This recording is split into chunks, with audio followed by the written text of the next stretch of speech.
Good evening. Good evening.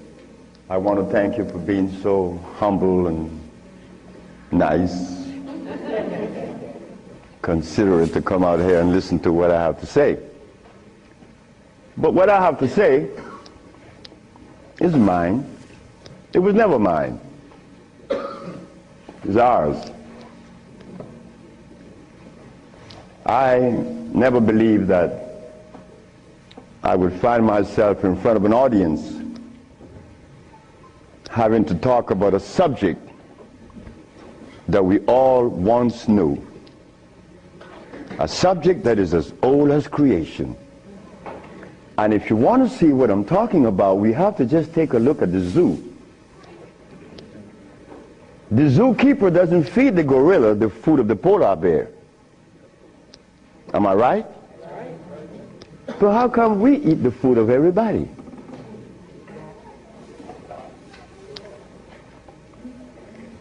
We'll begin this lecture by letting you know, first of all, I'm your brother. No more, no less than you. I can't be smarter than you. That's impossible. We have the same amount of brain cells. So how was I privileged to be navigated to this information? I don't know. I don't even question myself. I just like to live. As a little boy, I hated school. That is the truth. I didn't go to school. I didn't like school. I didn't like to comb my hair. I didn't like a whole lot of things. I didn't like money. I was 12 years of age. I was Seventh-day Adventist. Corby Brown. We left that afternoon from the church. It was the 13th Sabbath. I said, Kirby, how did you like the lecture? I didn't. I said, why you didn't, Kirby? Because they talk about Solomon. I want money. I said, Kirby, but when you have wisdom, you have everything. Well, I don't know what wisdom is now, nor then. But I knew that money was not my pursuit. Kirby said, I want money. We were 12 years of age, 1945. I'm 73 years of age now. In 1994, a young man by the name of Tom Flowers came to me and said, guess who is coming tomorrow? I said, who? Kirby Brown. I said, well, if I remember correctly, Kirby said when we were 12 that he wanted money. I hope he made millions of dollars. I don't have any millions. I don't even have $1,000. Which I don't. But that's okay. I live. I found that avenue, or it was shown to me how to live. Not to read books. Because everybody reads books. But yet, society is deteriorating more every day. Everybody reads books. The brother called the other day on the radio and said that he asked about corn, right? Corn? He read books. He said that the text, the Kemetic text showed him that corn is good. Well, he better examine his text, because corn was made by man. But anyway, Kirby said he wanted money. That was a Thursday. Tom Flowers said, Kirby is coming tomorrow. So I said, well, if Kirby didn't make his millions, I'm going to remind him that we're alive. We are alive. Kirby didn't arrive. Kirby would never arrive. They had to take axe to chop the hotel door down. Kirby died of a heart attack. Kirby weighed 390 pounds. Kirby wanted money. He became a cab driver in New York. I didn't want any money. I didn't want it then or now. Because it's not important in your life. It was never important in our lives. The Maya shows that. The Maya built pyramids. The Maya lived for millions of years in the jungles of Central America. No money. The Africans? How long did we live in Africa without money? Since creation. Now they tell us we need money to fight AIDS. Brothers and sisters, we are at a deficit, a tremendous deficit, a deficit that if we do not pay attention, I'm glad I did. I'm glad I did, because I remain that obedient boy that just lost his mama 4 days ago.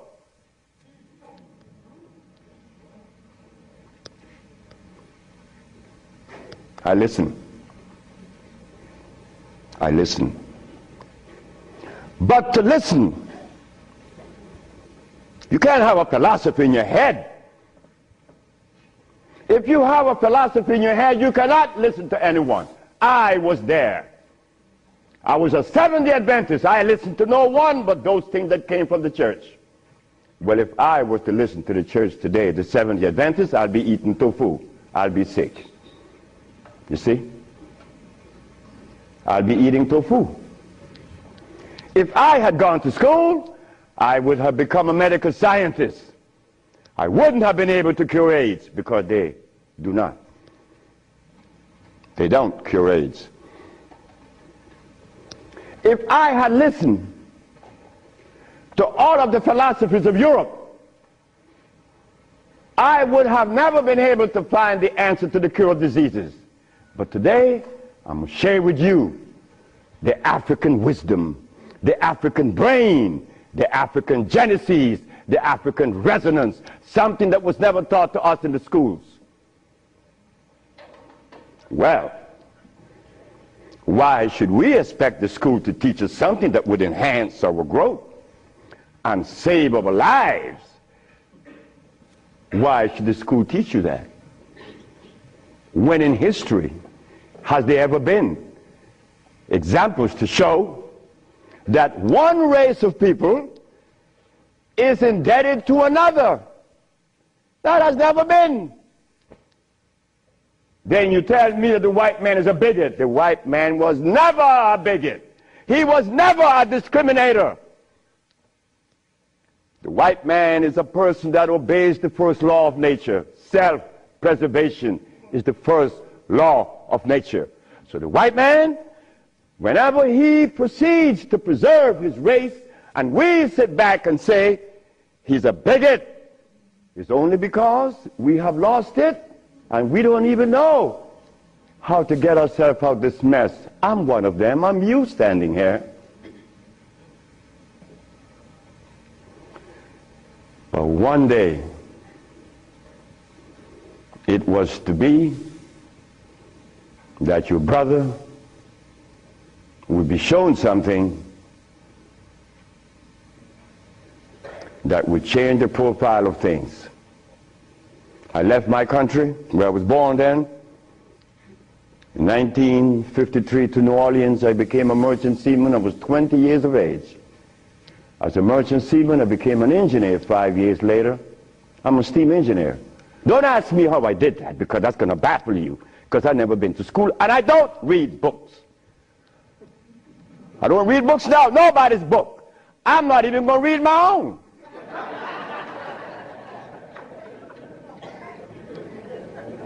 Because all the book readers come to me asking me, how did you cure AIDS? Well, that's like asking the gorilla, hey man, how come you keep yourself healthy without a hospital? How come you don't have any medicines? We'll begin. I became a merchant seaman right quick to take you through my life. Left Honduras without going to school, became a merchant seaman, became an engineer, worked for the County of Los Angeles as an engineer. While as an engineer, the County of Los Angeles something is to happen. Something is to change my life completely. First, it was a Mexican. The Mexican said to me, "You're dying." I said, "I know." "How do you know?" "Because I fell out going to the bathroom on Sunday afternoon, and I didn't reach the bathroom. I got up off the floor. Something must have happened between there and the bathroom." But I had gone to the neurologist, the endocrinologist, the jail practitioner in Russia, in England, in Germany, in France, United States. And they were people that knows what it is about. They had the great big books on medical science. But my asthma and my diabetes, my impotence was kicking. What happened to the books? They read books. All the physicians that treated this boy read books of all kinds. Nothing happened. I goes to Mexico, and the Mexican have a goat in his house. Every 5 words it was bad, bad. And I'm looking around. The Mexican said, "The goat bothering you?" I said, "No." "You're dying because you are disobedient." Then he brought the Holy Bible. "Honor thy mother and thy father, that thy days may be long upon the land." That's in the Bible, isn't it? But how could we honor our mother and our fathers when we don't even know what they were about? You don't tell that to an elephant, to honor his mother, because when he's born, he follows his mother and watch what his mother eats. Do you and I know what our mothers ate in Africa? We don't know, yet we dialogue. We dialogue on this level of intelligence because I know Plato, I know Aristotle, I know all about Diogenes, but you don't know what your mama ate. So everything that you talk about means absolutely nothing. So you see where they have us at a deficit? That's why we need each other. Now, when I became an engineer, the Mexican said, "Stop eating. Don't eat anything." For how long? 3 months. I said, "Are you crazy?" He said, "No, you nuts." You ask me if I'm crazy. You've been eating garbage for 30 years. You've been eating garbage. And I'm going to remove the garbage for 90 days, and you ask me if I'm crazy. What was I eating?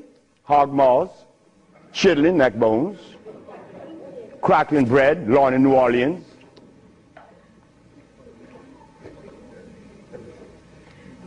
Eggs, because the grown-ups told me when my penis wasn't getting hard, eat eggs, drink raw eggs. And I did, by the dozens. And nothing happened. The Mexican said, "Don't worry about it, don't eat." 90 days later, I was no longer impotent, no longer diabetic, no longer asthmatic, no longer with glasses on my eyes, and this stomach hair was 42.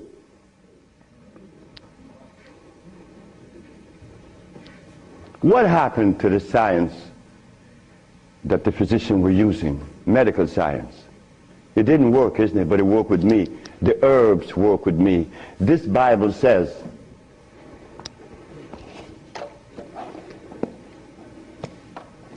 in the book of Revelation, it says 22 verse, and the first chapter, it talks about the herbs for medicine. Am I right? Well, ladies and gentlemen, what could have happened to us that when my brother, who's a preacher for 30 years, was sick, and instead of going to God's medicine, he went to the physician to get a chemical in his arm. My brother died 21 years ago. I'm not a preacher. I would never be a preacher. I told that to my mother. She wanted me to be the preacher. I said, no, no, no, no, no, no. That would be the last thing that I would consider. She said, "Why?" I said, "Because I want to live truth. Even if it kills me, I'm going to live truth." And truth is, the Bible says that the herbs are for the healing of the nations. But the preacher, when he gets sick, he go get a chemical. What is the message he's sending to God? Come on, just be fruitful. Let us be truthful today. If never again in our life, let us be that today. Why do we go to see the doctor to give us a chemical when the Bible says the herbs are for the healing? Why do we go? Well, you're going to soon find out. That's what affected me then and probably affecting me now to a great degree. More than I would ever realize. Because remember, I want to go to the blackboard.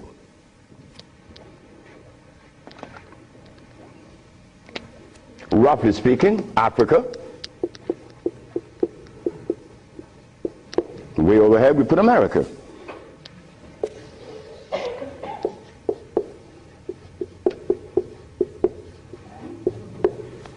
They are 4,500 miles. What happened between here and here? A lot happened. You see, when we were here, without the mathematics, without the ABC, without the sciences, when we were here, we had something to our advantage that we no longer have here.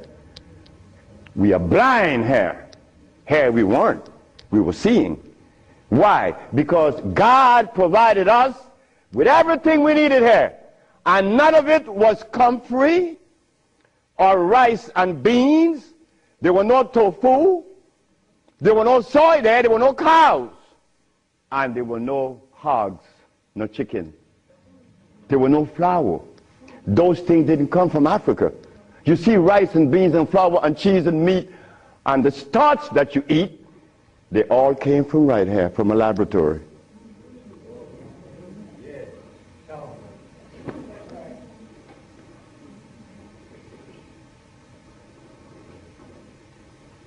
Now, for us to eat, you have to have in your big skull the understanding of biochemistry.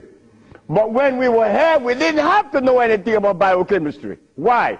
Because God doesn't make poisons. You see, God doesn't make carrots. Well, let me put it here. Stop the garbage. Anytime someone tells you that tofu is good for you, that someone that just gave that information to you has one eye open. But he's confident that when he tells you to eat carrots and you drink it, you have both closed. So a one-eye man is king where everybody's blind.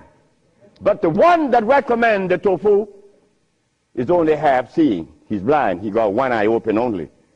But he doesn't know it. Example. Before we get into the real lecture, pull this out. This is how people take privileges on us. They don't care about us.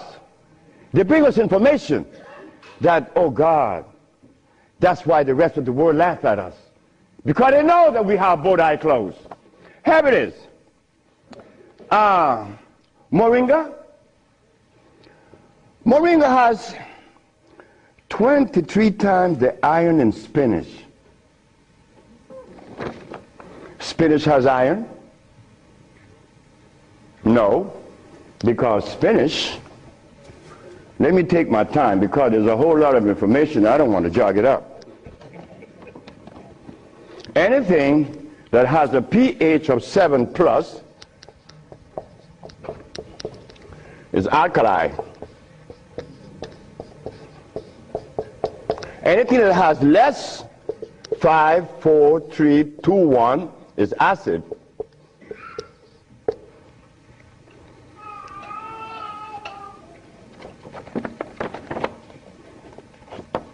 Spinach.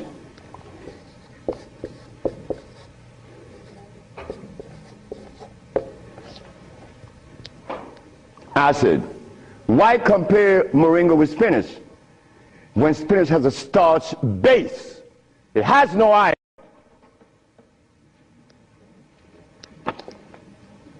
7 times the calcium in milk. Milk has calcium. Well, I stopped drinking milk 42 years ago, and I could fall on my knees. You drink milk with moringa, because they said to mix it with milk and some pages hair, you're not going to fall on your knees at 73. You're going to leave your knees down there. 11 times vitamin A that you find in carrots. Carrots has vitamin A. Carrots belongs on the acid side of life.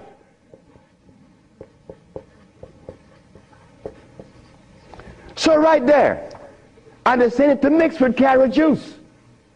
Why would they do that? Then up here, they talk about the Ayurvedic system of medicine recommends moringa. The Ayurvedic is Indian. The Ayurvedic system of medicine recommends cow milk. The Ayurvedic system of medicine has never cured any disease, nor moringa, nor any other system in the world. You know what this is like? When Steven Seagal tells me to come to his house because he had a headache for 5 years. Well, I knew why the headache was in his head. It was removed in less than 10 minutes. He had the bottle and said, "This bottle is powerful." I said, "Yeah, powerful, huh?" He said, "Yeah, the headache is gone." You know, he's the Dalai Lama, right? He wanted me to go to Kathmandu. Kathmandu? I'm going to go to Kathmandu. To do what? Talk to lamas. Lamas for what? What am I going to talk to lamas for? They couldn't cure your headache that you had for 5 years. The lamas need to come and see me, not me, the lama. But since we were compromised, we left all our food in Africa. You and I don't even know what we ate in Africa. So don't even go there. But we have the opportunity because one of your brothers happened not to go to school and look outside of the paradigm of school and found something altogether different. And what did I find? That anything that God made is on the alkali side. Why? The molecular structure is complete. It was made by nature, not man. Anything that God made has no starch. That's another thing. Anything that nature makes has no starch. Anything that man made has to have starch, because starch is a binder. To titrate two unequal chemicals, you have to use a starch. Starch is not a food. Starch is a chemical. And what have we been eating since they took us away from Africa? Starch and blood.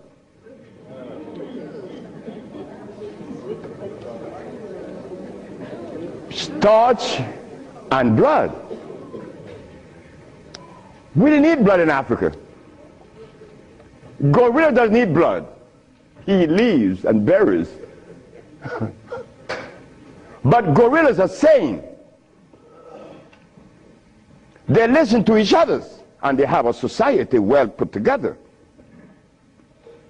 Well, Sebi, when he became the engineer, and he found out that the pH value of things had a lot to do with healing and the properties that's to be used, I was happy. I used to run home. Guess what I found? I found that the herb that everybody's talking about is acid, and everybody's using it. What herb is that? Comfrey. She said, what? I said, yes, it's on the acid side. And so is rose hips, enchilesia. What about golden seal? That's right, golden seal was made. It's like the stick that you put in your mouth. They call what? What they call it? The chew stick. What they call it? Liquid stick. Everybody have liquid stick in the mouth, right? But liquid stick was made. It has 50 times more sugar than does sugar itself. It has glycerinic acid. You see, we didn't have to study biochemistry in Africa because everything we had there was on the alkali side, so we could eat anything. But when they brought us here,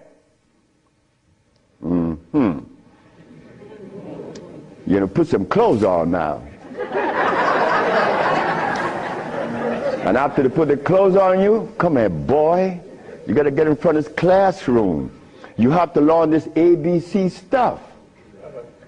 But hold it now. Gorillas doesn't take their cubs to be trained by polar bears. Gorillas train her own cubs. The gorilla way. But no. You and I, our parents couldn't do better. They had to take us to the school because they wanted to save us, protect us, because that's mother. Mother doesn't want child to suffer. So mother was shown that if child didn't go to school, they'd be illiterate, and the society is made up where you must go to school if you want to buy a Mercedes. But in our society, school, what you mean by school? We don't have such animal. We build things. And those who've been to school can't even build the pyramids today. Not in Honduras, not to mention the pyramids in Mexico. They're 4 times the size of the pyramids in Egypt.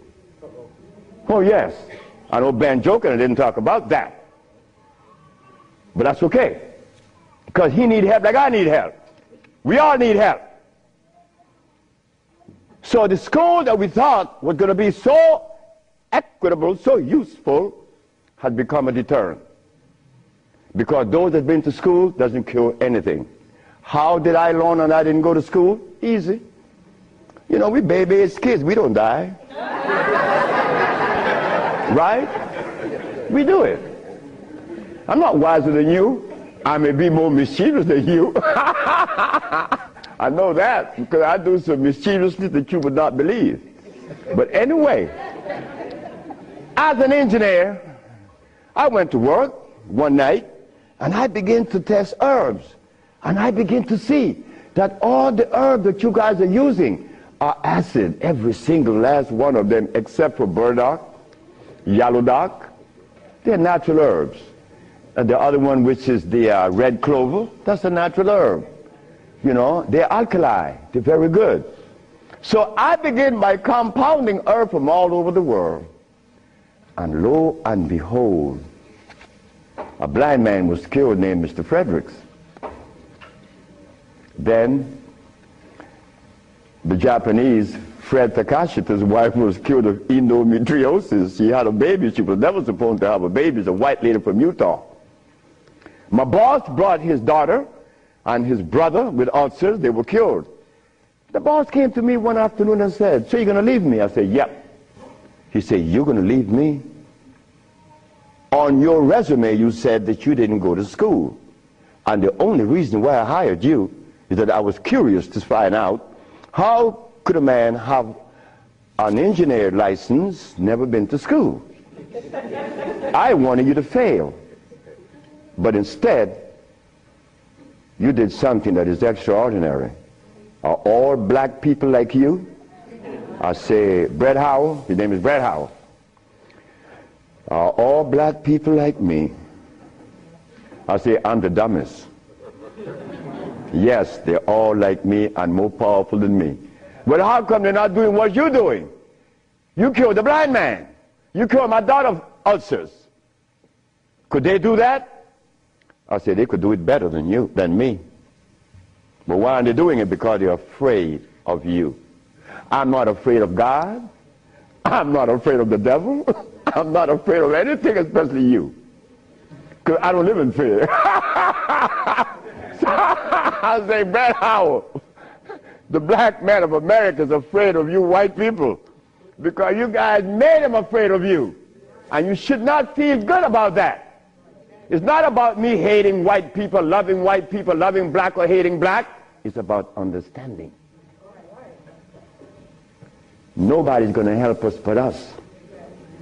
Nobody in this world, whether white, black, Chinese, or Arab, could help us. it's impossible for them to help us. Why? Because they don't know us. They don't have our genetic predisposition. Look, as a Christian, I used to eat pork. Of course I eat pork, and I love it. But as a Muslim, I eat lamb, which is 10 times worse than pork.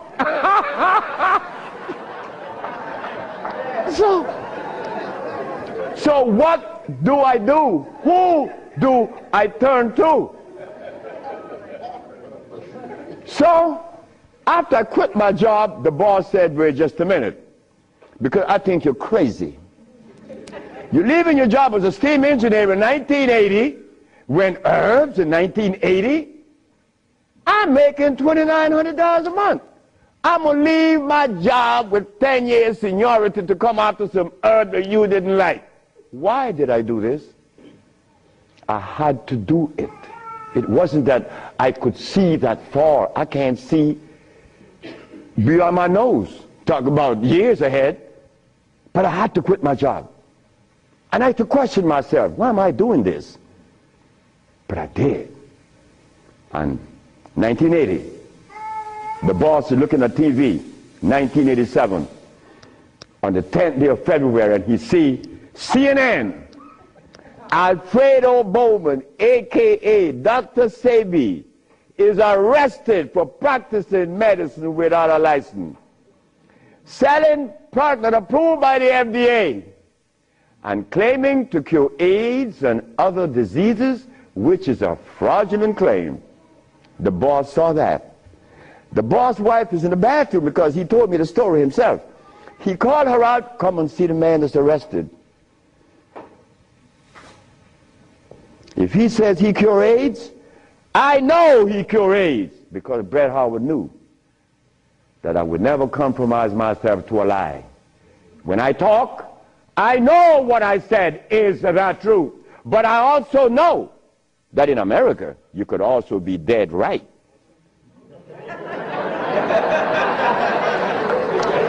But it doesn't matter.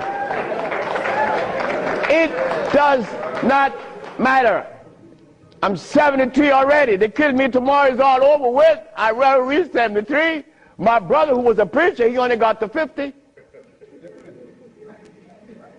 But I stuck with you, the black woman. That was my success. You, the black woman.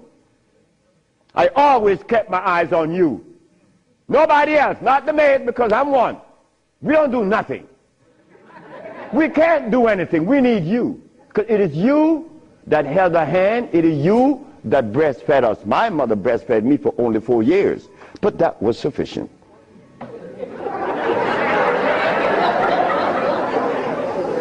In 1962, two statements was made in a barbershop. 1640 Claiborne Avenue, New Orleans, Louisiana. Timothy Barbershop. Tim Barbershop. Ernest Moriel walked in there when he was a lawyer. And every time Ernest came in the barbershop, we used to jump on Moriel. I mean, we used to kick him around the place. Moriel said, you see you niggas? One day, I'm going to become mayor. And I'm going to remember you, Alfredo. That's me. The big mouth. I'm going to have you in jail. Ernest became the mayor of New Orleans. I was in Los Angeles, and the most hurting thing in my life was when I heard that Moriel had passed with asthma, a disease that I used to suffer with, that I was cured of in Mexico, and that I have addressed so many times. Moriel died. Ernest Moriel.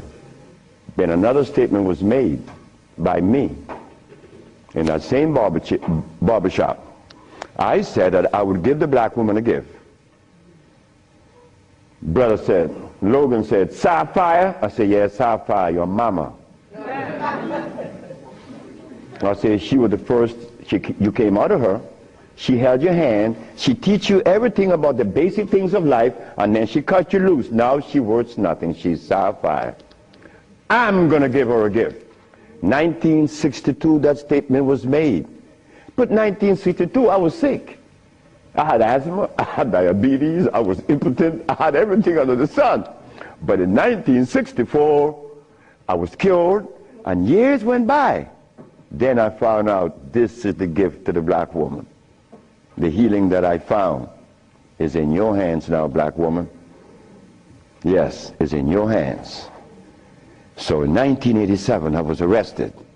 And while I was in jail, I was the happiest man in the world. Because when I was 40 years of age, I was going to work, and I passed by Miss Louise Wright's house on my right, and I made a statement: I'm going to help humanity. And here it is. 1987 is the showdown. I was arrested.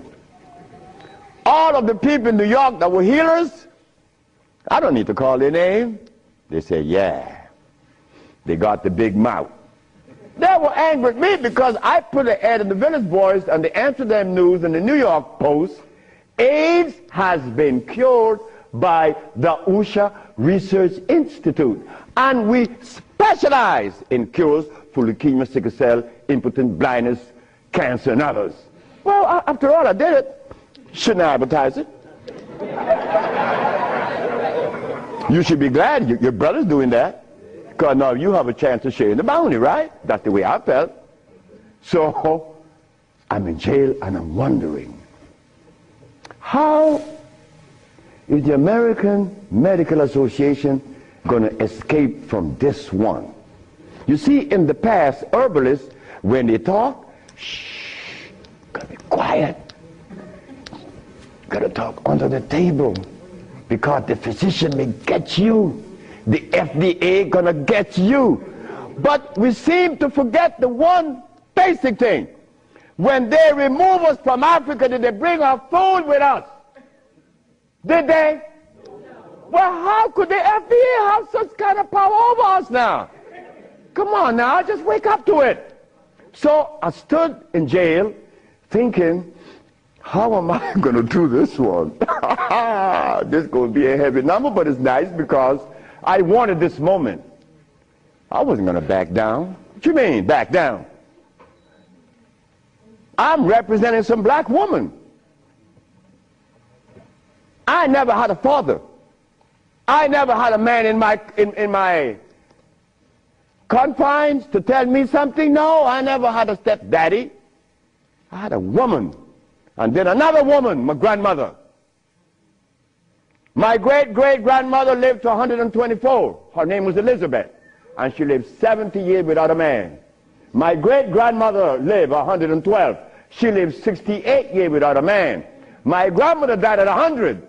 And she lived 50 years without a man. My mother died 5 days ago. And she racked up 40. My mother died while I was coming to see you.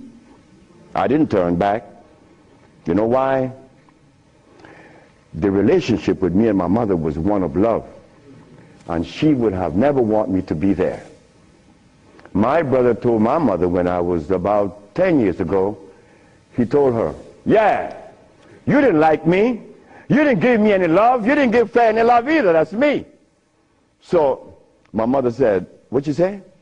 You gave all your love to the pastor, not to Fred and me. My mother said, like, Fred, are you in on that? I said, ma'am, this boy was talking garbage. See, he told me he's serious. I'm never serious. I don't know what it is to be serious. I hear men talk about seriousness. Well, I don't know what you do with that. But my mama said, raise your hand up and open your fingers. Which finger would you elect to take off of your hand? I said, none. She said, thank you. My mother turned to my brother and said, you said that I didn't give Fred any love. Fred, you wanted my love? I said, nope. Didn't want it. I didn't need it. Because my mother knew if my mother ever interfered in my life, I would be upset. I was in the streets by the river all the time. My mother all mother knows the child that need her love, her attention. But she love all. But she knows the one that need the attention. I didn't want my mother attention. And she knew it. But my brother said that she didn't give him any. But the boy went to the 3rd grade. He owns a fishing fleet, he owns an ice factory, and he owns a... That she didn't give him any. But the boy went to the 3rd grade. He owns a fishing fleet, he owns an ice factory, and he owns a fleet of planes. And he said that his mother didn't give him love. You see how we could easily make mistakes? Okay. Mother is mother and will always be mothers. The greatest gender on the planet. So while I'm going to court now, and I'm standing, the judge said, get the man out of jail, and I went to his chambers. Judge Shorter said, young man, you mind if I ask you a question? I said, no, sir. Why did you advertise that you cure AIDS? Well, sir, my mother's alive, Africa exists, and my face, and I would never offend any of the 3. That's why I advertise that I cure AIDS. He turned to the woman at the desk and said to her, ask her, did you investigate this man before you arrest him? She said, no. Her name was Phyllis Spay from the Attorney General office in New York. She said, no. You didn't investigate this man before you arrest him? This man, the response he gave me, he cured AIDS. But AIDS is the easiest thing to cure. People think that AIDS is difficult. To me, everything is easy, and to you it should be too. And I'm going to show you why it's so easy.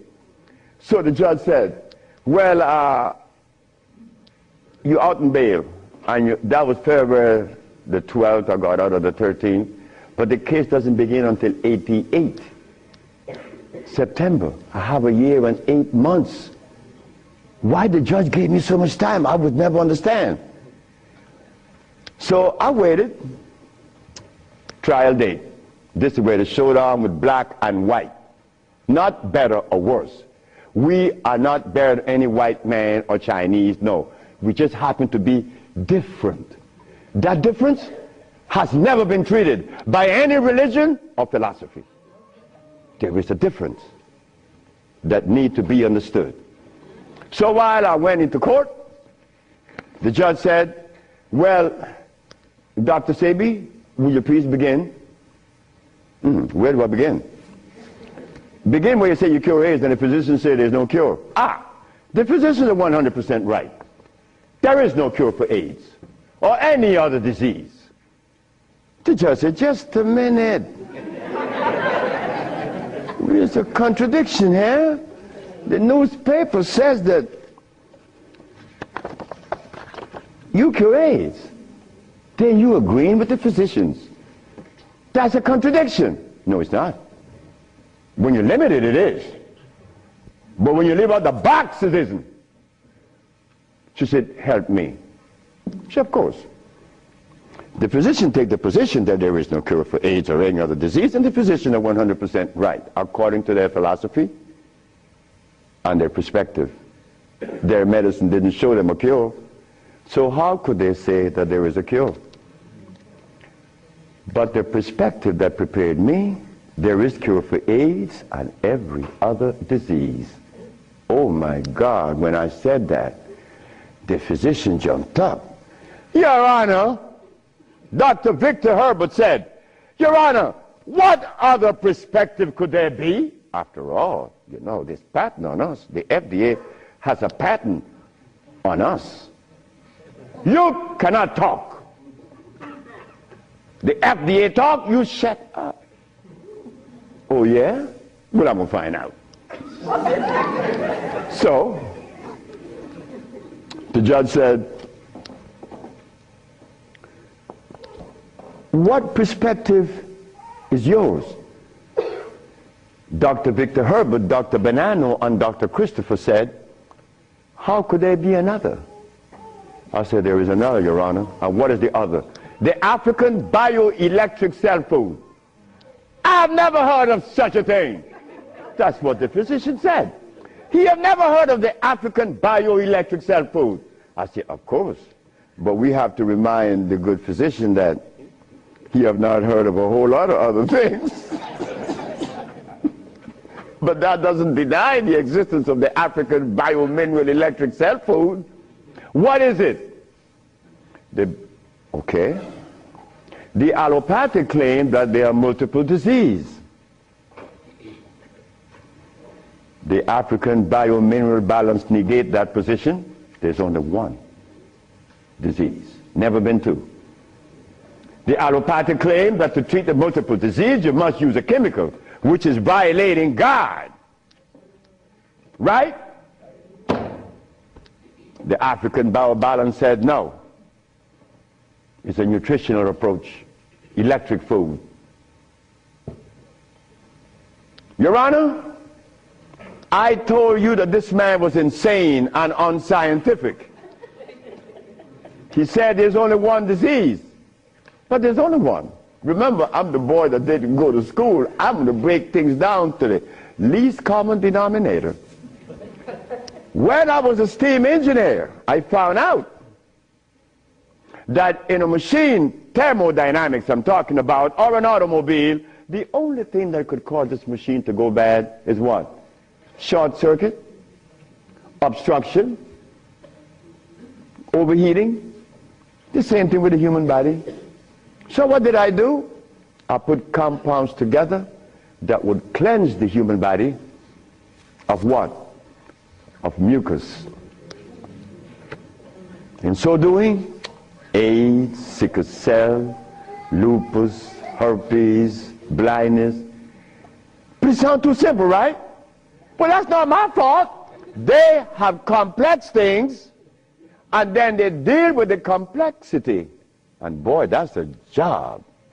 But with us, on our journey from Africa to America, it was easy because the slave master had a ship and brought us over. But getting back to Africa, we get confounded. We can't go back now. We don't know how to go back. We better not even go back. Because when I tried to go back, this is what I did. My first trip with a passport was to Kenya.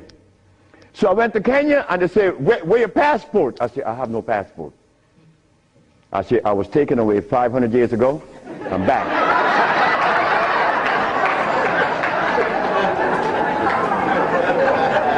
When I left, I didn't have any passport. So why are you asking for a passport now? Is a passport African? Put him one side. They put me one side and send me back out. But you think that was bad? That wasn't bad. Wait. May I have that?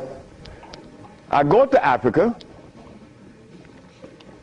I go with my wife and I said, well, boy, I'm happy. Girl, we're going to liberate Africa. We're going to do something for mother country. I go and I saw Dr. Parinyatwa in Zimbabwe. I said, Dr. Parinyatwa, I think your problems are over with. Not only Zimbabwe, all of Africa. Here is Hospital Vicente di Antoni, is an Italian hospital. Department of Blood and Laboratories. Oswald Zavala, HIV positive on the 25th of November of 1993. 17th of January of 1994, HIV negative. This boy named Alfeo Lagos, this from the Red Cross, the Honduran Red Cross.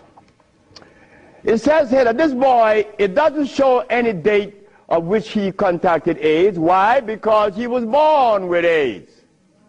But down here it says he's negative on the 19th day of January of 1995. Another one. This one caused a laboratory to call for me. I thought it was funny. This is the next one, the other one. His name is Alex Suarez. On the second day of January, this boy of August, he found himself with HIV positive. On the 19th day of August of the same year, 17 days later, the boy is no longer HIV positive. So they called me for what? I don't know. because I know they're not going to change it. Now, this one you're going to like. This one is from the San Diego Public Health Laboratories. It says here that this man has a HIV-1 RNA 26,205. The boy was supposed to be dead at 25, right? Just go to the other page. 6 months later, he's less than 400. He was killed at 15. So anybody want to read it? Because I could be lying, because that's the way we think. But here it is. No, that's possible. I could be lying. Here, young lady. So, curing AIDS, brother and sister, look, that's the easiest thing for niggas to do. We could do more than that. Curing AIDS, to them is big thing. To us, it's nothing. You understand?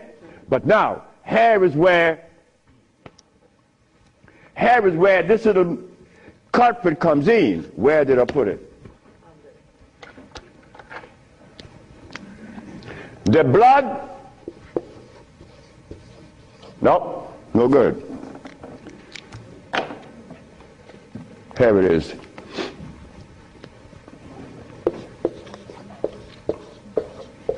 Blood and starch.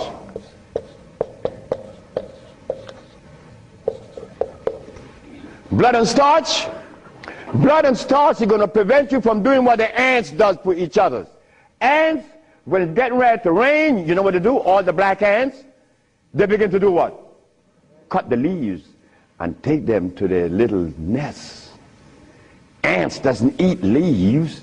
They eat the mycelia that grows on the leaves with the temperature. They are farmers, but they provide when it rains. Red ants does the same. But we black people, we can't do that. Because when your brother showed the world that he cured AIDS, why didn't the African countries jump on it? All the African people eat is blood and starch, nothing else. But that is the Africa that you and I dream about. The Africa that we want to save. The Africa that we all love. I found out that there isn't a president in Africa that is interested in the cure for AIDS. Not one. No, I'm sorry. Only one. I'm not going to name the country because I may jeopardize the country. Because the one thing I learned, that when you begin to talk favorable about a country or individual, they're going to soon get him. That is a fact. So I cannot talk about the country that said to Dr. Sebi, Dr. Sebi, whenever you want to return to Africa and begin this new empire, you have 5,000 acres of land and 6 hot springs. I don't need anything else. Hot springs? 5 hot springs with 5,000 acres of land? We could grow food. We could make the best dress. I said, sir, I am not going to come to your country unless I'm able to grow marijuana. He said, marijuana? He said, wait just a minute. He said, I can't do that. I said, well, the compounds I've been giving your nephew that was autistic, that now is talking, was marijuana. And as for you is concerned, when I came here, you weren't walking. You were dying. Now you're running up the steps in the presidency. Yes, marijuana. That's a God's product. That's not cigarettes. You see what happened? My brother used to smoke cigarettes, but my brother didn't know that the tobacco that he was smoking was artificial. God didn't make that. But marijuana, God did make that. So it must have been a good reason why I was told in school that everything God made is good. Well, I know that. I live that. And I always will smoke it for as long as I live. Why? Because I have that right. I have that right. It's not everybody that uses it, from autism to arthritis, is cured, because everything that God made is good. So as I go to Africa, all happy, I came back with my tail between my legs, because it ain't happening. It ain't gonna happen. They're not interested in that. But the one thing I noticed today and yesterday, and you may have heard it, President Clinton and Sanjay Gupta, they found the end of AIDS. How could they find the end of AIDS when they have not found the end of diabetes, the end for sickle cell, the end for any disease? But they're going to tell us that they're going to bypass these lesser diseases and jump on the major one, and they got the cure for it.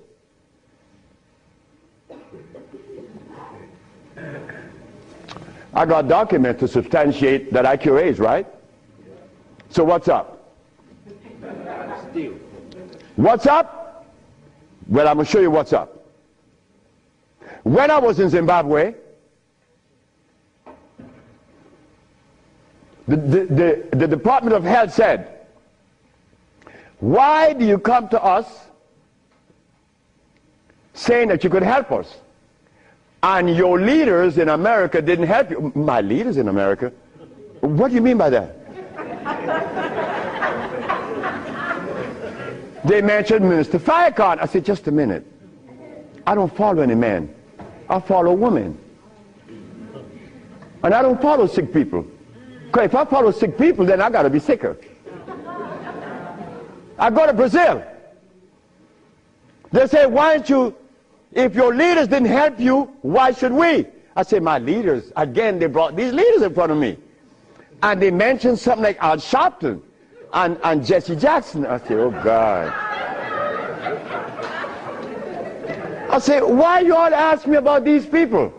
I never knew of Jesse Jackson or Al Sharpton or Oprah Winfrey promoting something that is equitable and good for the black community. That's never been. What they could do is march. That I know. But why do you ask me about it? I'm asking you, why can't you incorporate this in your repertoire? You said me, I have no leaders. My leader's my mama. The biggest testicles that anybody I've ever seen, they was on my mama. So don't ask me about leaders. I don't follow leaders. I never was part of that thinking. I don't need anyone to lead me someplace. So now I'm asking you, what do we do now? I cure AIDS.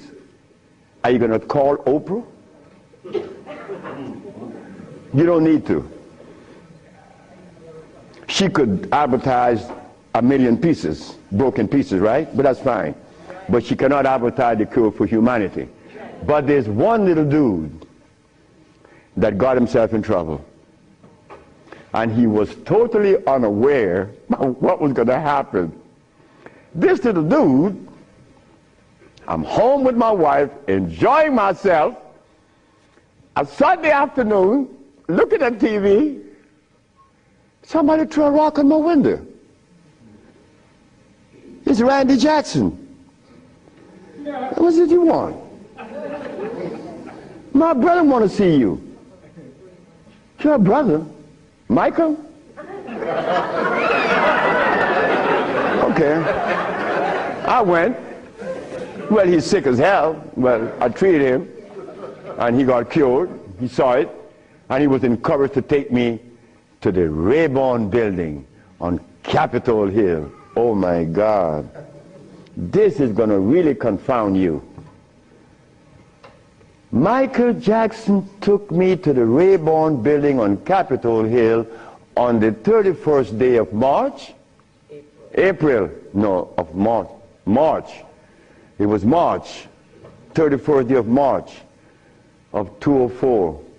I said, why are you taking me there? Because you cure AIDS.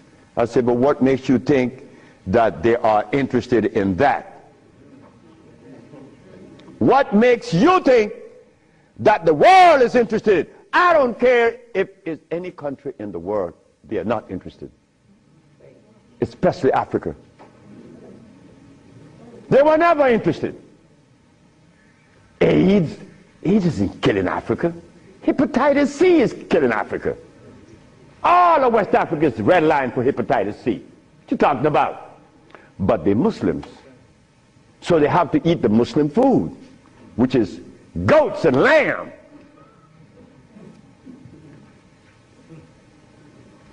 Go tell them that the Arabs pay food, which is goats and lamb.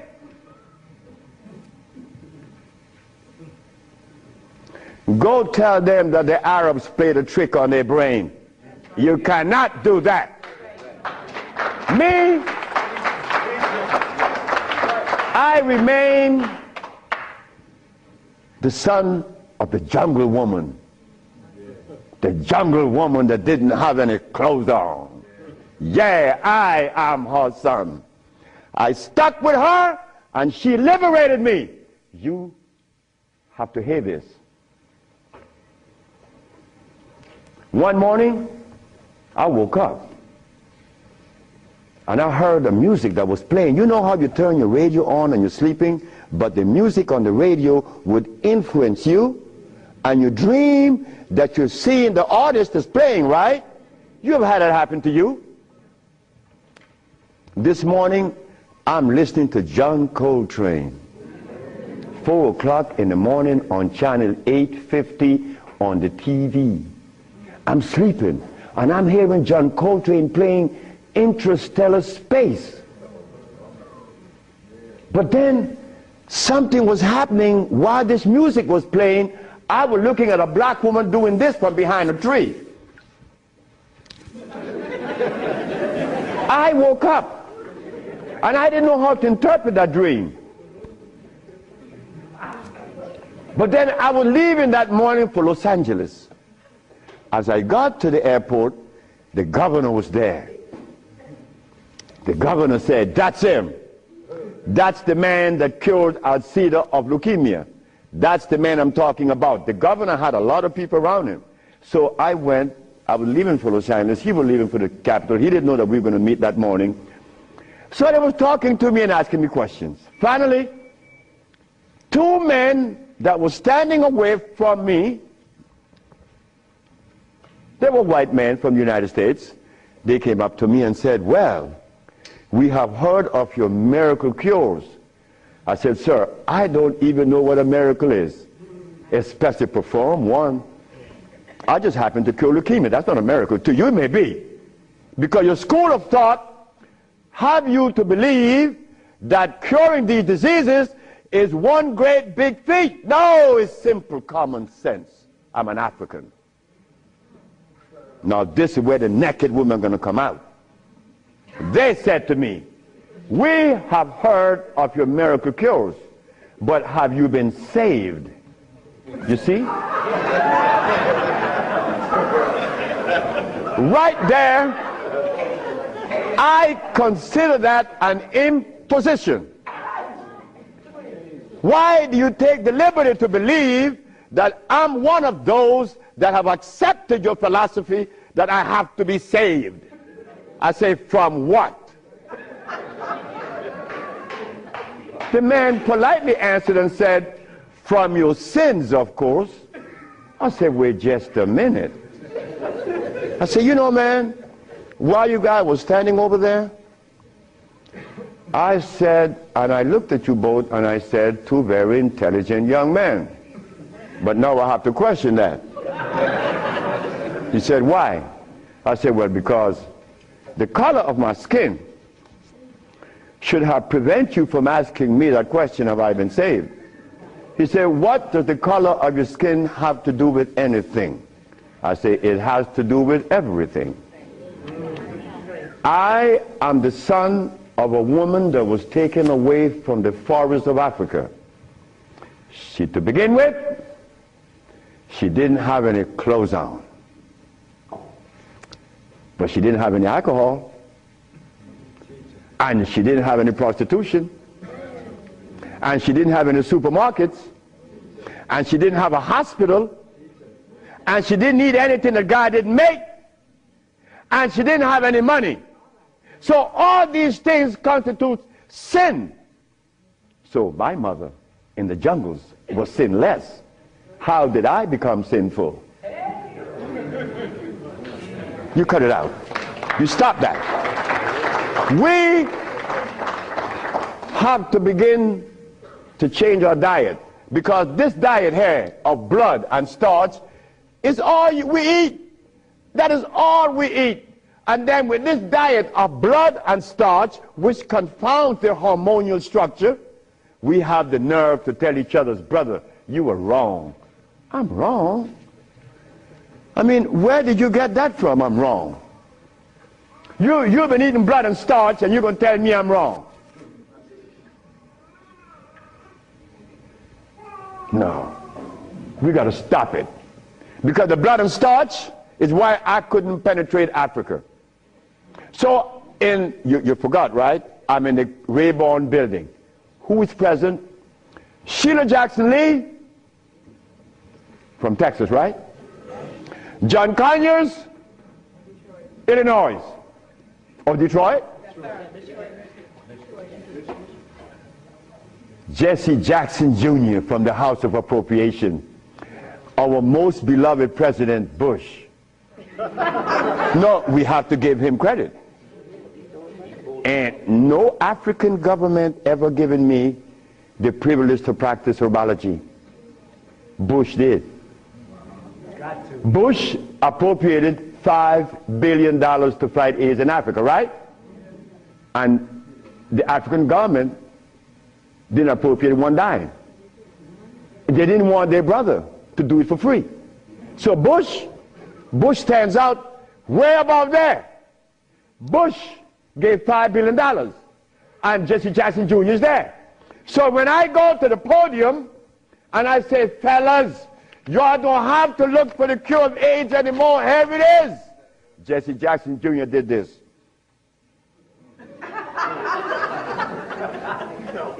I said, I'm going to talk about this. I have to write about this in my book.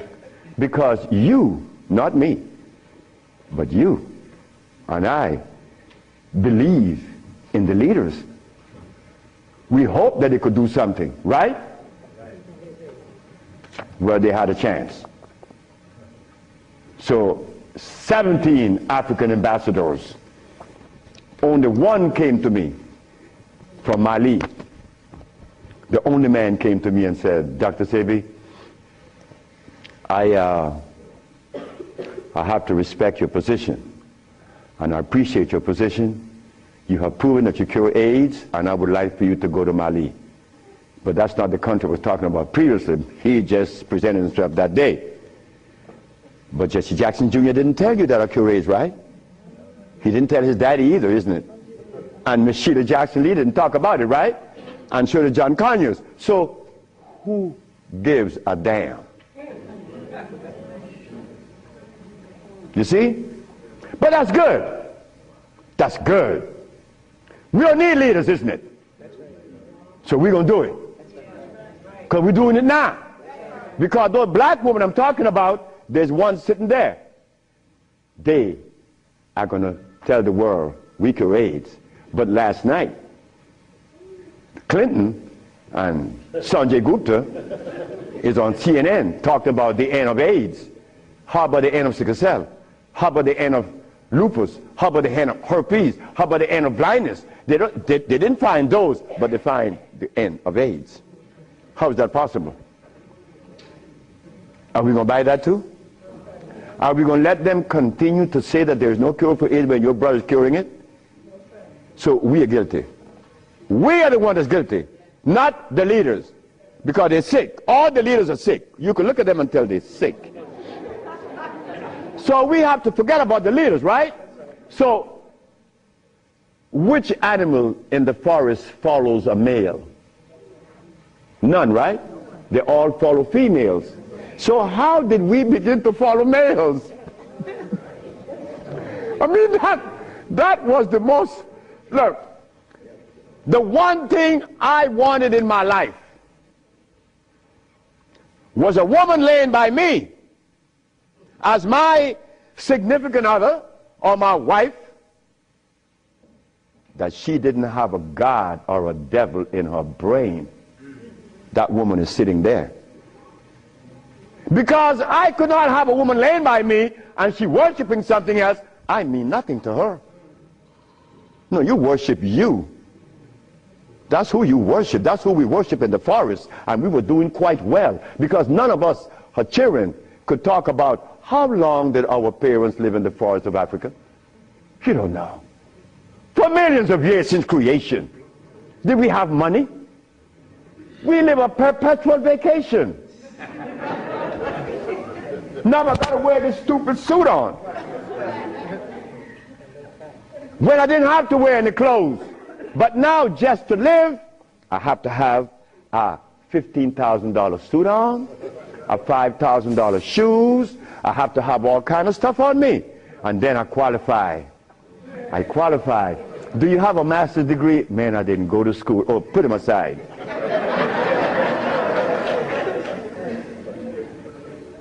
So in essence, there's no one on this planet that is interested in the cure for any disease. None of the leaders, none of those who are talking, they are not interested. It was simple. It was understanding that is alkalinity that cures, not acidity. And any healer that comes to you with these things, like adding carrots, like moringa, it says here, one of the things that I are careful with, it says here, if you add carrot juice with it, it's going to help you. But just a minute, carrot was made by some dude in Holland. It's very acid. So this moringa knows that you have both eyes closed, so I could sell you anything. We don't want that anymore.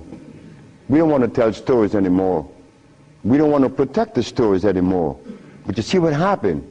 When you have been healing or call yourself a healer for 20 or 30 years using comfrey and rose hips and recommending tofu, and someone comes on the set and says that you may not be quite right, man, you get off there. You begin to get crazy. You begin to go crazy in that person because you have invested 30 years and people know you, and now you can't turn back and say, I was wrong. Well, I was wrong. And it was one little lady, 94 years of age, named Mrs. Holloman. I was along with the rest of the healers. I was reading these books by Jethro Kloss, Alma Hutchins, Indian Herbology of North America, Myers, Christopher, also this other named Shooks. And they all have calcium in it, so I had to believe that, right? And I went to Mrs. Holloman. I said, Mrs. Holloman, you got to drink carrot juice. She said, sit down, boy. I think you're crazy. I think you're out of your mind. I'm 94 years of age. I don't wear glasses. I don't need you to come and tell me to drink carrot juice because I know that carrot is a poison. I was in Rattan, the island of Rattan, and a woman was listening to me talk, and she asked me, what is the best breakfast in the morning? I said, I don't know. She said, a glass of hot water. I know she was right. The sister was right. So in essence, all of the hoopla about AIDS was just noise. We've been curing AIDS since 1984. Why didn't you know about it? The media didn't let you hear it, right? Jesse Jackson Jr. didn't talk about it, right? Well, I think in the book I have to mention his name because this is what's happening. They're lying to us. And we have to stop it. We have the cure for every disease in the world. We, the black race, is responsible. Not the white, not the Chinese, not the Arab. The Arab need help. They need help now. All Arabs need help. Because there's no way in the world where you find the highest incidence of eye problem like Arabia. Because they eat lamb. But could you go and tell an Arab to stop eating his lamb? It's like going to tell someone that uses cocaine, stop. Then you're crazy. Like going to Africa and tell a Maasai, hey Maasai, You only live 47 years, man, and you're going to die because you're eating raw blood and starch. He's going to chop your head off. And he should. Then we go to Guinea, and my wife came to me running. She said, the young man in there with his wife, he's 19. And she's complaining he's impotent. At 19, she said, yes. My wife came with it. What happened? We asked the boy, what does he eat? He eats cassava. Cassava?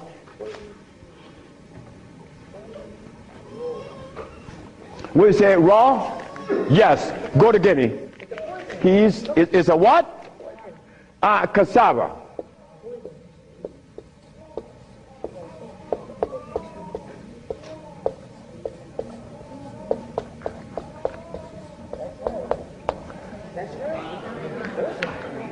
I want you to go to any African country and tell them, no, just ask them, please, why do you eat cassava? Oh, this is African. This is from history.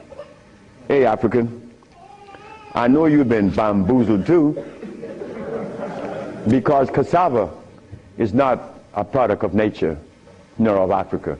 Cassava is a starch that needs the aid of a man to grow it. Cassava cannot grow by itself, and it has cyanide. But the cyanide has already affected the brain. He cannot think for himself. It's like talking to a Haitian or a Brazilian. In fact, the only country that I have ever visited that have people dark like me, but nobody in Brazil is black. Brazil.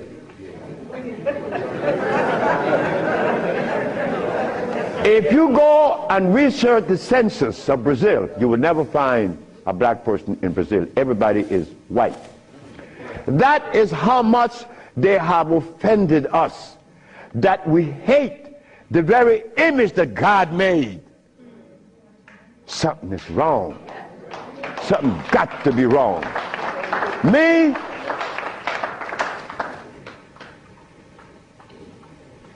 I was a very good Christian, and a very good Muslim, a very good Buddha. And I wanted to join the,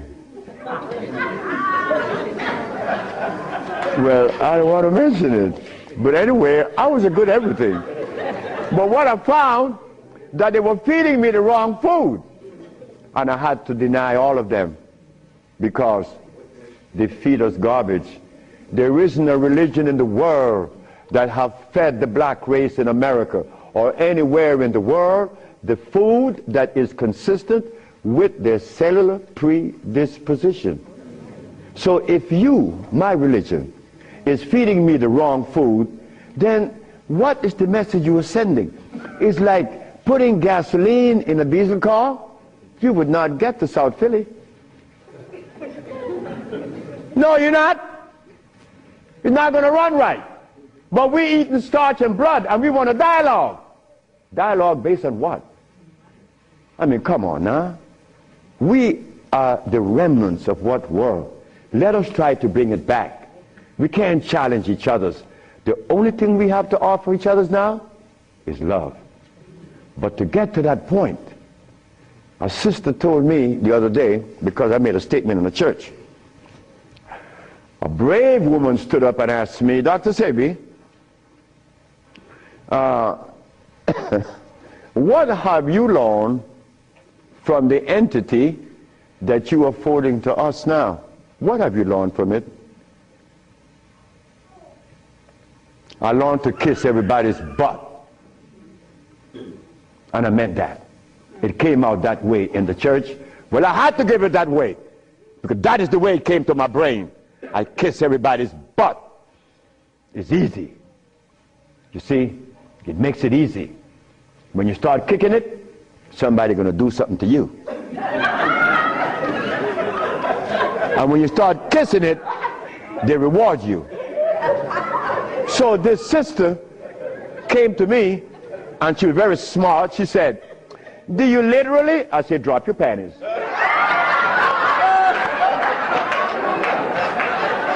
Well, I came out of a woman's vagina, I could kiss her rear end. That's easy, isn't it? Is it easy?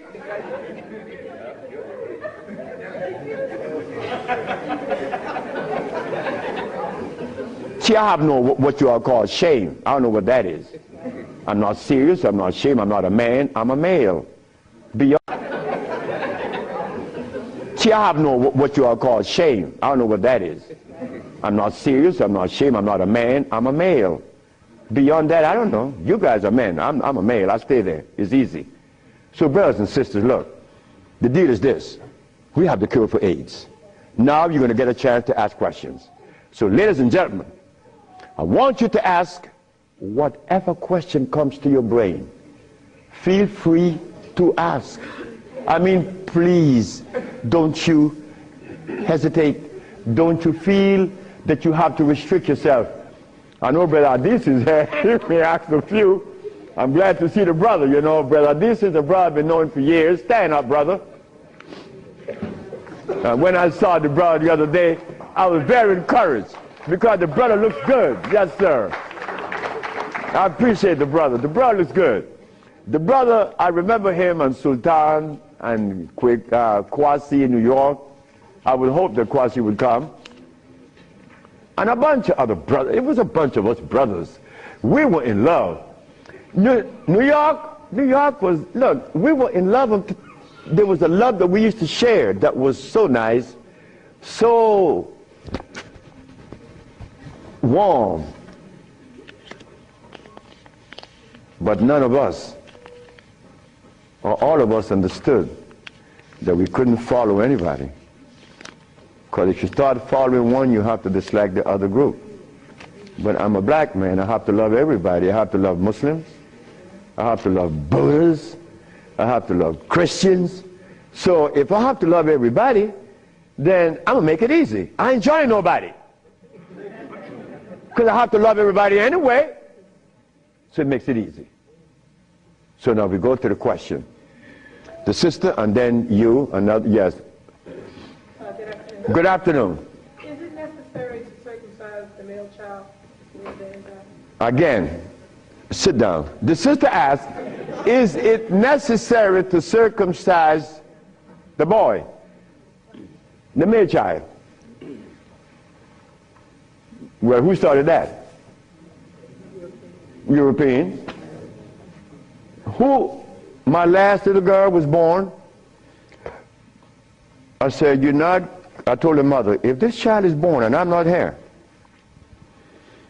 you will not cut the navel string. Okay? You understand? Listen to me now, Fanny. You will not cut this baby navel string. Okay. And I'm going to tell you how to do it. When the baby is born, you put the baby on your chest and let the baby suck your breast. The placenta is going to come right out. You put the placenta in a bowl and put some flowers on it. Keep the navel string attached to the baby until the placenta. 4 days later, it falls off the baby. You throw away everything. No cutting, no stress. No, it isn't necessary to circumcise, because I was never circumcised. It was you. Next. I've been treated by you before and was very successful with it. But I'm a backslider and I want to know, what is the cure for AIDS so I can get back on track? She said that I treated her before and that she was cured, but something happened. I don't know. She wanted to get back on track. And the next question about how do I cure AIDS? Well, I have a daughter now that's 21, and she's the key to beautiful things. She's the daughter of this woman. Her mother hated me, and with all rights. The woman was right. Oh God, she was right. I have 2 wives in the same house, and this woman is in love with me. Oh God, this nigga is crazy. He's a Solomon. Nigga, look, you are a jive, MF. Her mother cursed me out. She cursed me out, and I'm standing looking at Miss Margaret, and I could see the hurt in her eyes. Because this woman is in love with this man that already have 2 wives in the same house. Boy, what do I do? And I find myself in this triangle here and don't know how I got in it. But years went by. No, she got a baby, she got pregnant, they kick her out of the house. But that's okay. She had the baby little girl, Zave. Zave grew up. Zave was 19. She cured her mother, her grandmother, of diabetes. The little girl that this woman didn't want to come into the world grew up to cure her of diabetes. Last month I got a notice from the mother that Zave just cured a woman in New York of AIDS. How do we cure AIDS? It's simple. We put the compounds together to address the mucous membrane, to cleanse the mucous membrane, to cleanse the bowels. Simultaneously, we went to the forest and found the herbs such as over here on the alkali side,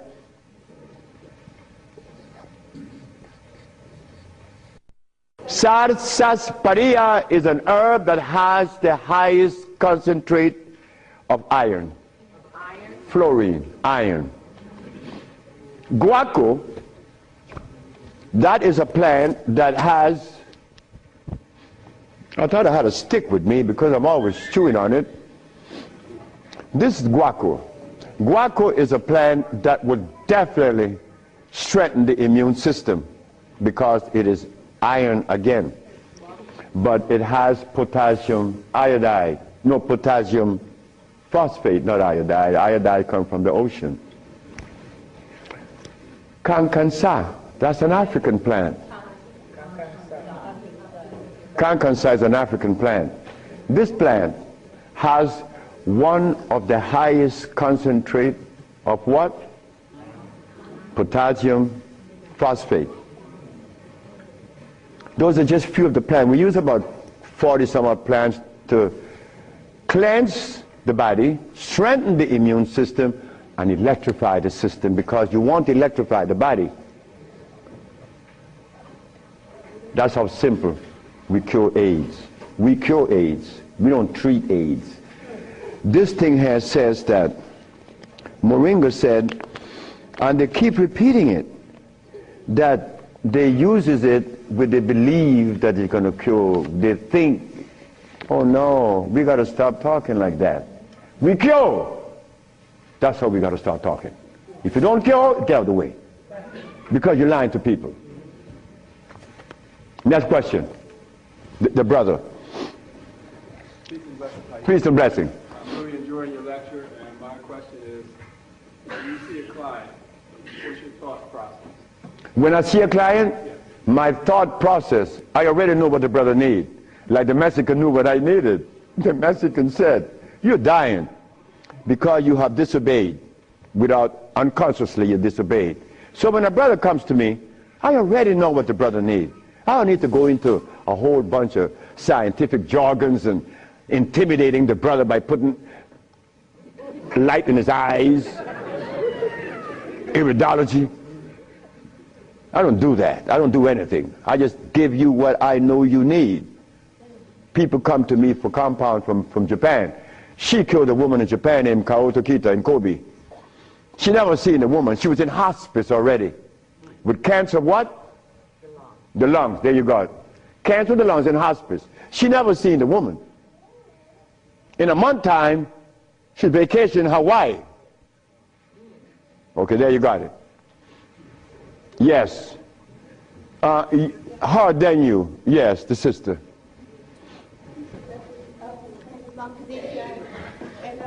I have a sister who she was diagnosed with Alzheimer's, and she's been in my care for 2 years.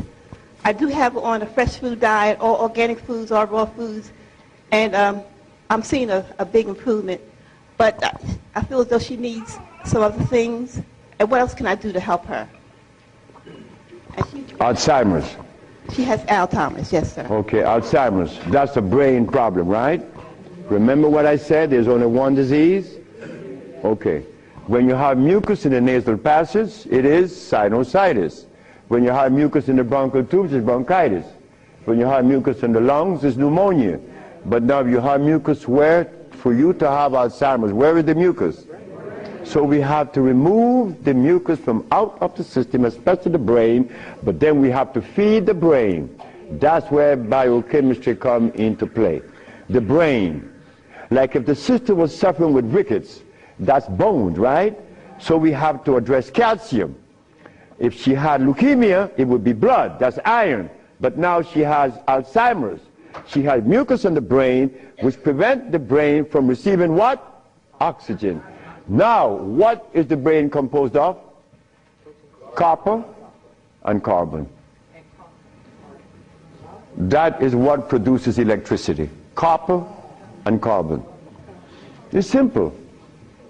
Copper and carbon produces electricity. You go to an electrical plant, and all you're going to see is a big wheel turning, and it's copper. But against the wheel are these carbon brushes, and the friction of the carbon and the copper produces the resonance they call electricity. Electricity is not fire, it is vibration. But when you short circuit it, it's become fire.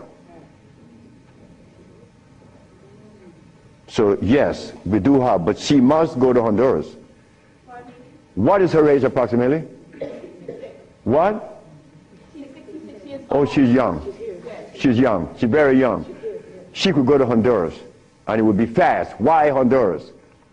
Like sister went to Honduras with her husband, Linda, Richie, and her husband. She will see the improvement in days. Like the woman went down with a goiter.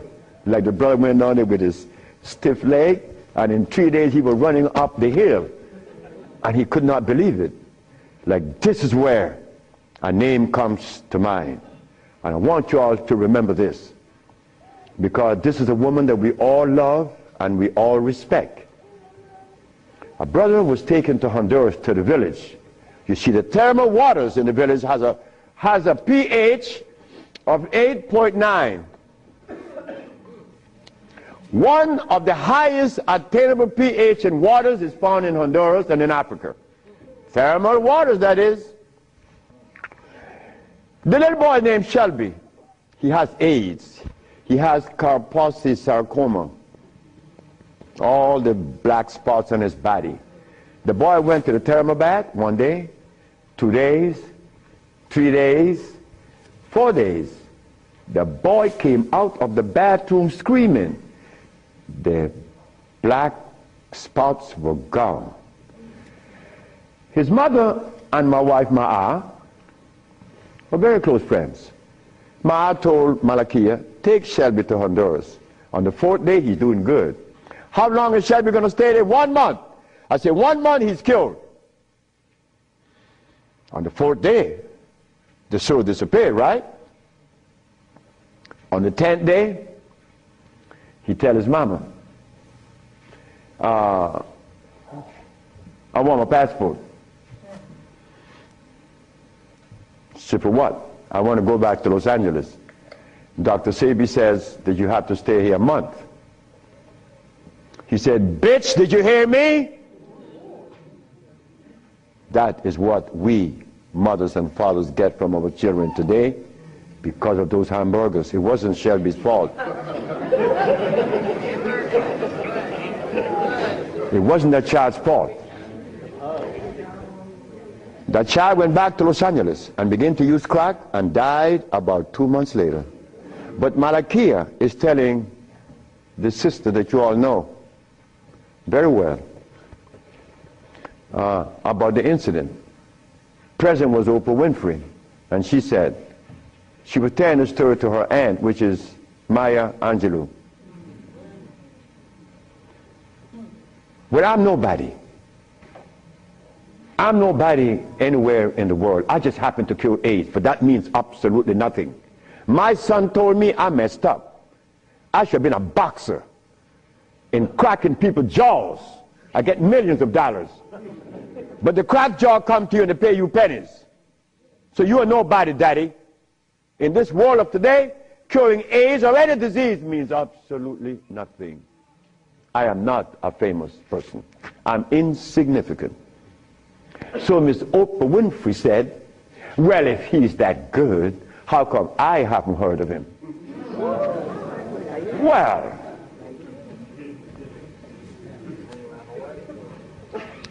I'm not famous. Oprah Oprah. It's white. Oh.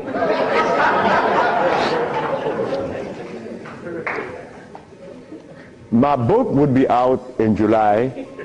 I know she's not going to advertise it, although she suffered embarrassment with 1 million broken pieces. But that's okay. We have to remember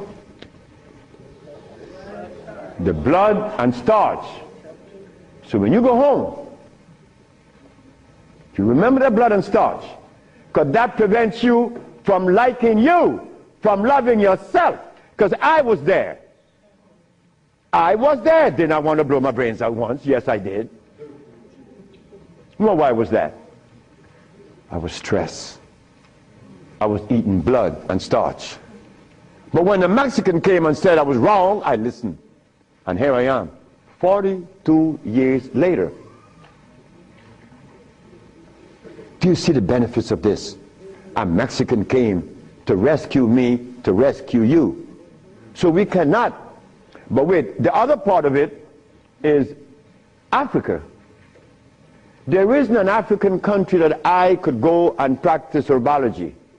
But why did Bush, who all of us think, or most of us think the man is bad, how come I could practice herbology in the United States? You got power over him. That's why. I don't have any power. No, I don't. Because I don't even know what power is. I just know what's mine. That's all. I know what's mine and what's yours, what's ours. So what's ours, when the Supreme Court said, the FDA said, you are not supposed to sell these products. Exhibit A. The FDA said, what? That I'm not supposed to sell my products? Well, maybe the FDA knows the food that is consistent with the African cellular predisposition. Because when they removed us from Africa, they didn't bring food with us. Maybe the FDA knows about these foods. Could you tell us, please, Mr. FDA?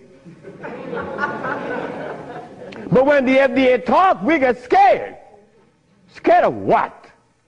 They're not God. You understand me? No, I don't have any power over nobody. I don't want that. If you know what I like to do, you would know I don't want any power. the brother in the back. Hepatitis C. Yes, sir. Mr. Charles Fisher. Who is Charles Fisher? He was the manager for LL Cool J. That was my second case of hepatitis C. Yes. What is hepatitis C? The liver has been stressed. Right. Beyond. Hepatitis C is nothing. Maria Elena from San Pedro had cancer of the liver. Her mother and her aunt bought the black dress to bury her. The doctor sent her home to die.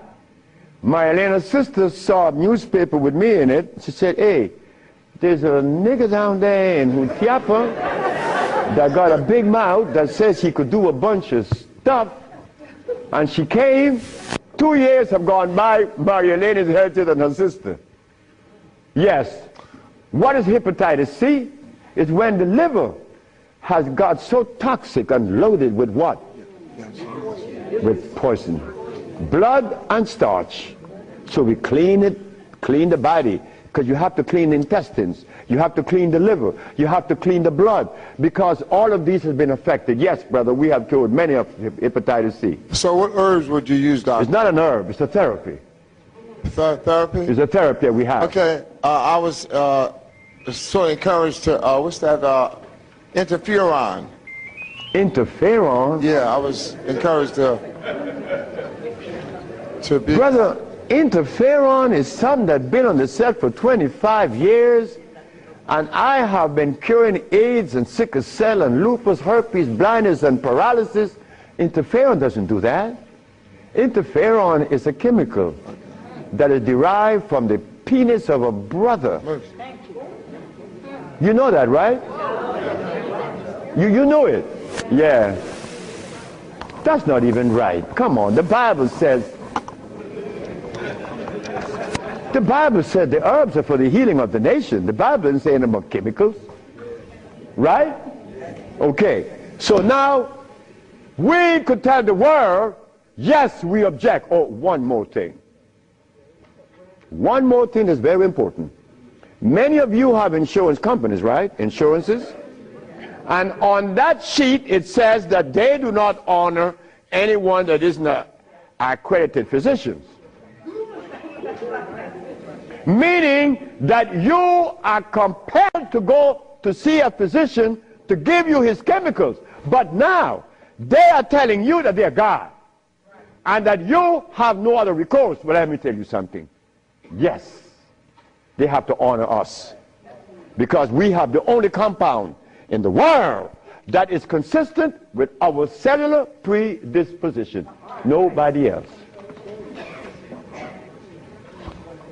Can you give us some foods that are alkaline? Food that are alkaline. We could begin with mushrooms. We could begin with mushrooms, quinoa, quinoa, quinoa, quinoa amaranth,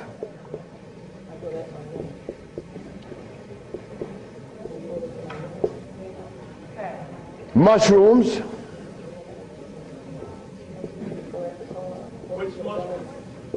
portobello, crimini, also oyster mushrooms. Many people are of the opinion that oyster mushrooms or mushrooms are fungus. What is a fungus? A fungus is something that grows on you and eats things up. Mushrooms are the product of mycelia. This is a network that nourishes. I have cured many diseases, psychological problems, with the Stropharia cubensis. So let me tell you something. Mushrooms are very good. They're high in potassium. Yes. And then the next, wait.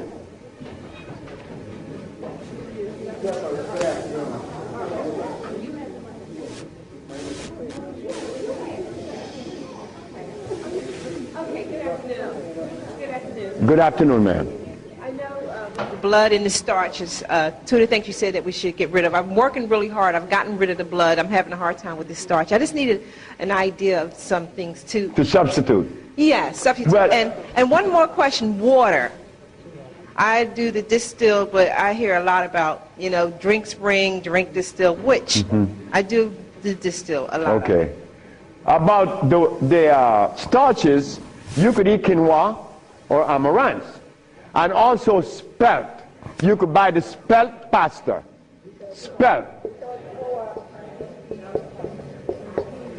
You could buy spelt. I eat a lot of spelt. And you know something? I learned something lately, like I'm learning something every day. Because I don't know everything. I don't want to know everything. And it's impossible for me to know everything. But I learned this. That when you combine spelt flour, quinoa, and amaranth together, just the pure powder, the flour, and you want to bake something, if you just add the almond milk and the sea salt and the other ingredients, such as you could add a little bit of what? Agave is good. That's very good. But now, if you want this flour to rise up and be fluffy, who said sea moss? You did.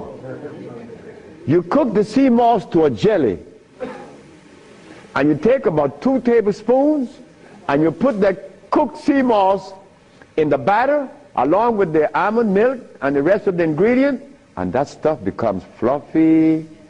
I said, this is a natural yeast. And someone hit me to that, which was Gary, right? Gary Ricketts worked with me for many years, and he still works with me. And he put that together. He made a waffle. Oh my God! I used to go to Gary's house in the morning just to eat his waffle. But his waffle was sweet because he used to put the maple syrup in it in the batter.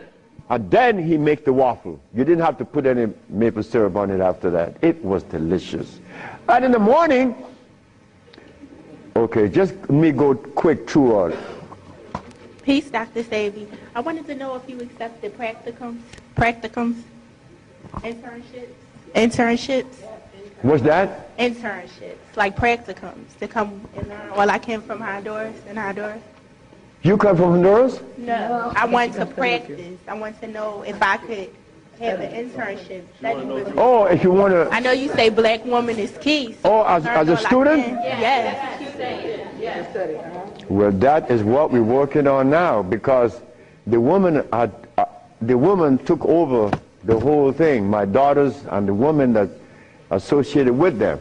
And they would like many more sisters to join in, because I'm out of here. I want to go sit down by the river and smoke my dope. So can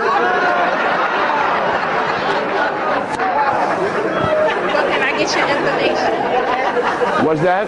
Can I get your information? So wait, the sisters, give her your number, because she's the one that's in charge of that, and I'm quite sure that she's going to consider you. Okay. Wait, the brother is deciding. Hi. Thank you for coming. Yes. My name is Justine, and what I want to know is, how do you get rid of fear?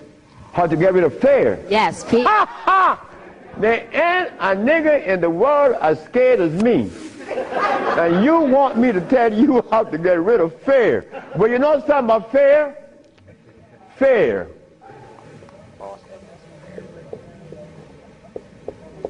Fear is a natural occurrence. You don't get rid of fear. You understand fear. You don't get rid of it, because fear is necessary. But you don't let fear control you, right? Because it would paralyze you. Fear would prevent you from opening the door where there's a great, big, beautiful tomorrow.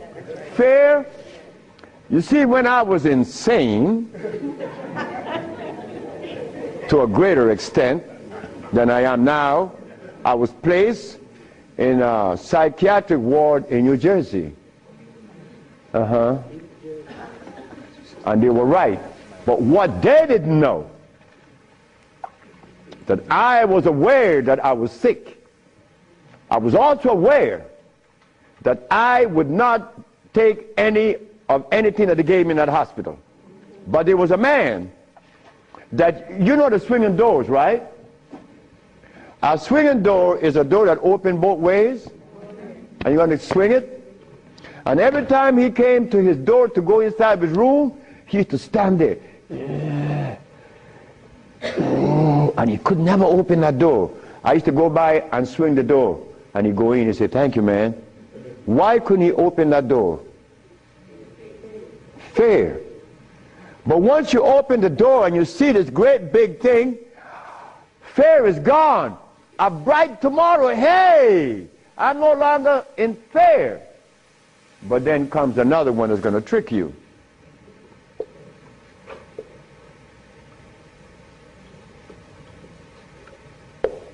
What that surety? Is E? All right. Surety. Surety make you do this. Yeah, I'm bad now, but there could be a quicksand there, and you're gone. So you learn that when you conquer fear, then you walk, but you test carefully. And if you conquer surety, then you go into the other one. And this one I'm going to really trick you. Power. Power gives you a freedom to execute, but not to violate. Because if you violate, even though you're in power, they will kill you. They did that to Nicolae Ceausescu, right? In Czechoslovakia. Because Nicolae Ceausescu wanted everyone to stop eating meat. Because he knew. But you don't change people overnight. They killed the man. Because he imposed some other laws on them that were cruel. He used to kill them too. So power has to be understood, not to be misused. Then if you survive power, then you get the last one that's going to get you.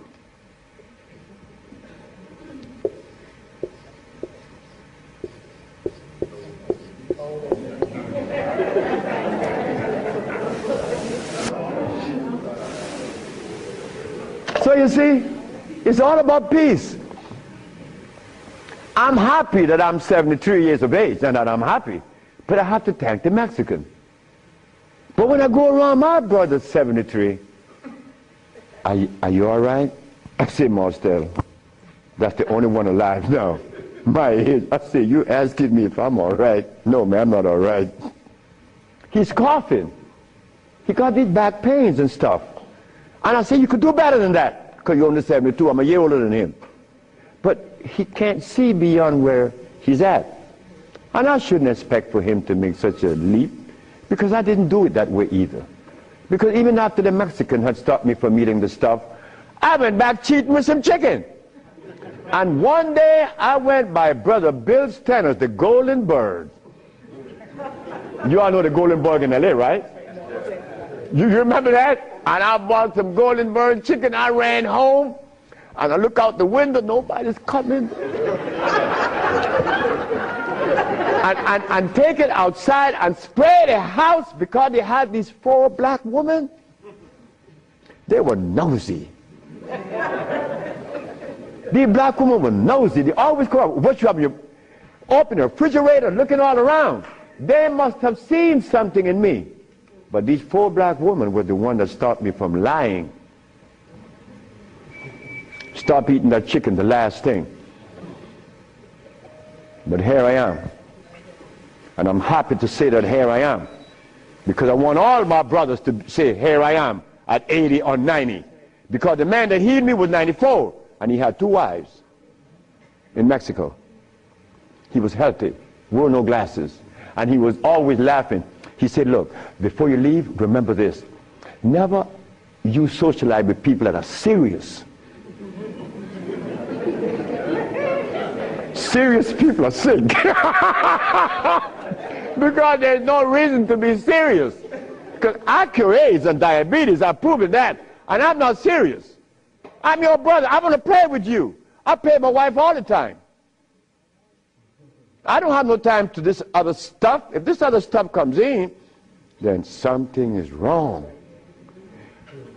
Next question. Hi, Dr. Sebi. My question is, as a woman, how do you cure high blood pressure and rapid hair loss?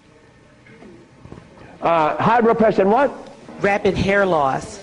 Rapid hair loss? Hair. Or hair? Hair loss. High blood pressure. High blood pressure is easy. Just stop eating. Where we have the product to remove the pressure immediately. People go down to Honduras, and in less than 3 days, the pressure's down. The man just came from Caymans. That's right, Caymans. Grand Caymans. He came down with high blood pressure, diabetes, and impotent. A young brother, 52. 3 days later, man, my pressure is down. Dr. Sebi, my pressure is down. See, yes, I know that. What's the problem there? Why are you so amazed? 5 days later, my sugar is gone. I don't have no more sugar.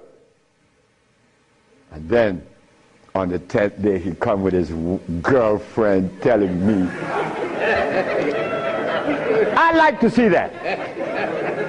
Because I was impotent. And these old folks in Honduras was telling me to drink eggs and wine and meat, cheese, butter. And the Mexicans say, you're crazy. Stop eating, and you can get all the sex you want. Stop eating, and it happened. So brothers, if you're in trouble, stop eating. And there's a product outside, they call it Viento. Brother, I don't care how much in deficit you are, you will be out in less than 24 hours. I know. I have to be abreast with that because my wife is 20 years younger than me. I can't allow this woman to get ahead of me. You understand? And she looks good and she's youthful. So I have to maintain energy. And I want all of you brothers to understand that that stuff that we eat, wait. Just draw this for you, that we will see what it is I'm talking about. Because this is important.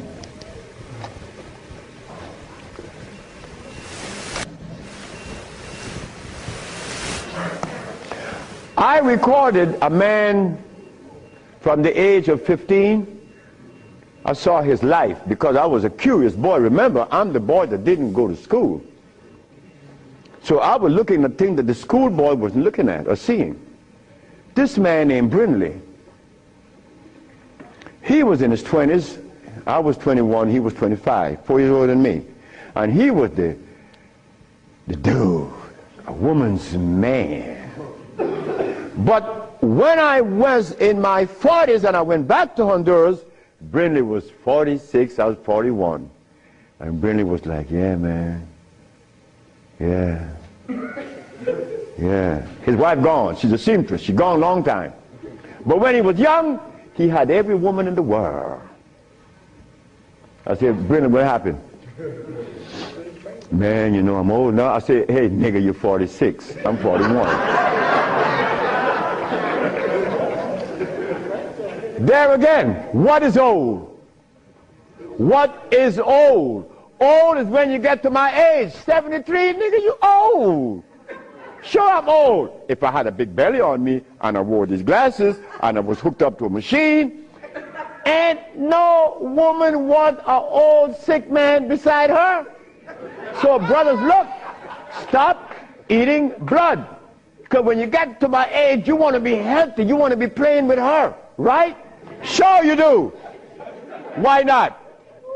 She's your companion. You want to play and laugh with this woman. Brindley couldn't. Why? You see, this stuff right here.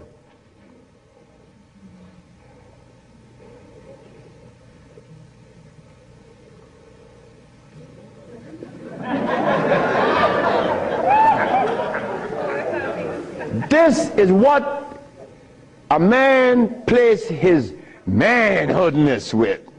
His penis. Yeah, I'm a man. But in here,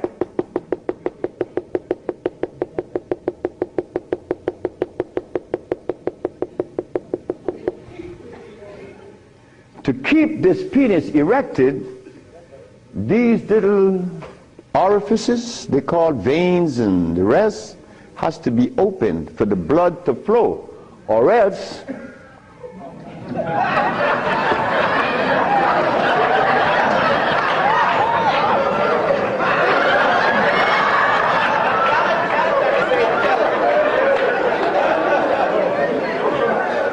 you think I can't talk about it? I was 30 years of age. That was happening to me. And the last person that saw that was a woman named Audrey Williams. She said, what's wrong with you? I said, I don't know. She said, you're sick, you better see a doctor because you're too young. You're 30 years of age. And I did. And it happened. But I had to stop eating. On the first, second, third, fourth, fifth, sixth, seventh day, I was happy. On the 8th, 9th, 10th, 11th, 12th, 13th, 14th, I was going and holding on to the bathroom. Everything was spinning around. Why? Because all of the mucus that was leaving my brain, my eyes was very foggy. I couldn't see. I was already wearing glasses, but now it's worse. But on the 17th, 18th, 19th, on the 17th day I woke up, I was looking at the ceiling, and I remember feeling so calm. A feeling that I had not experienced in many, many, many years. I was calm. On the 27th day, I didn't hear the wheezing in my chest from the asthma. My diabetes, I couldn't find glucose in my sugar. But on the 57th day of fasting, of not eating anything, I had an erection. Why? Why? Aha! They drain out. It drained out because I was taking these herbs and drinking water. Taking these herbs and juice and drinking water. And the body got a chance to do what? cleanse itself. You see, it's easy to bring back that happiness that we could love, that we could share,